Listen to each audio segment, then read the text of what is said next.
सरकार फरमाते हैं जहन्नम के अंदर कुछ ऐसी औरतों को देखा जो अपने बालों के साथ जहन्नम में लटकी हुई थी। मैंने पूछा जिब्रील ये कौन सी औरतें हैं? तो हजरत जिब्रील अमीन ने अर्ज की या रसूलल्लाह ये दुनिया में बेपर्दा फिरा करती थी, ये दुनिया में पर्दा नहीं किया करती। वो औरतें जो चौकों चौराहों में खड़ी होकर कहती हैं मेरा जिस्म मेरी मर्जी, मैं पर्दा करूं या ना करूं, तुम कौन होते हो? मैं कहता हूं जिस्म तेरा नहीं है, जिस्म रब का बनाया हुआ है, मर्जी भी रब की चलेगी। ये जिस्म अल्लाह का बनाया हुआ है, मेरे अल्लाह ने हुक्म दिया है औरतों को पर्दा करने के लिए। हम अपनी माओ बहनों को पर्दे की तलकीन करें और फिर आगे से औरतें एक बहुत बड़ा जवाब जो देती है ना, वो ये कहती हो जी पर्दा तो दिल ना होना है, पर्दा दिल का होना चाहिए। मैंने कहा तेरा दिल सैयदा फातिमा से बड़ा नहीं है, तेरा दिल सैयदा आयशा सिद्दीका से बड़ा नहीं है, तेरा दिल सैयदा खदीजातुल कुबरा से बड़ा नहीं है। मेरा रब फरमाता है ऐ नबी की घर वालियों अपने घरों में ठहरी रहो और अगर घर से निकलना पड़े तो अपने सर के ऊपर चादर लेके निकला करो।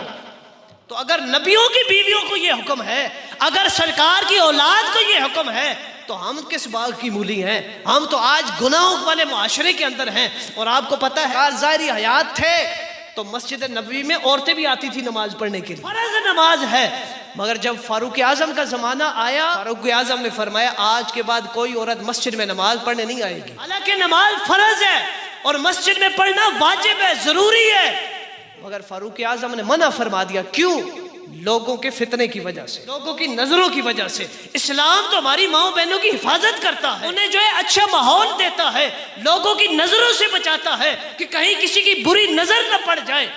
तो जब कोई औरत मस्जिद में फर्ज नमाज के लिए नहीं आ सकती, फिर मज़ारात पे कैसे जा सकती है? फिर दरबारों पे कैसे जा सकती है? फिर ऐसे ही बाजारों में फिरने कैसे जा सकती है? क्यों दूर खड़े होने से रोका है? और फिर सैयदा आयशा ने पता है क्या फरमाया था? अगर आज हुजूर होते तो तब भी यही हुक्म फरमाते, अगर आज सरकार फरमाते तो यही हुक्म फरमाते। क्यों? इसलिए कि अब वो जमाना नहीं रहा। मैंने कहा मेरे हुजूर की हदीस पाक सबसे बेहतर जो जमाना है मेरा जमाना है, उसके बाद मेरे सहाबा का है, उसके बाद ताबईन का है, उसके बाद तबा ताबईन का है। जो सबसे बेहतर जमाना था, हजरत आयशा फरमाते अब जमाना वो नहीं रहा। तो उस वक़्त के जमाने में भी अगर मना हो गई तो आज तो जो है माशरा ही बिगड़ गया है, आज तो हालात ही बिगड़ गए हैं। औरत का मज़ारात पे जाने से मना इसलिए किया गया है, ये जाना कोई शिरक नहीं है, औरत की हिफाजत के लिए रोका गया है कि गैर महरमों की नजरें पड़ेंगी। और फिर क्या कुछ होता है आप लोगों के सामने है, मैं कुछ नहीं कहता, कितने नौजवान लड़के खड़े होते हैं वहां पे। तो इसलिए औरत की हिफाजत के लिए रोका गया। और फिर औरतों की जो है नाकिसुल अकल भी इसे हदीस पाक में कहा गया।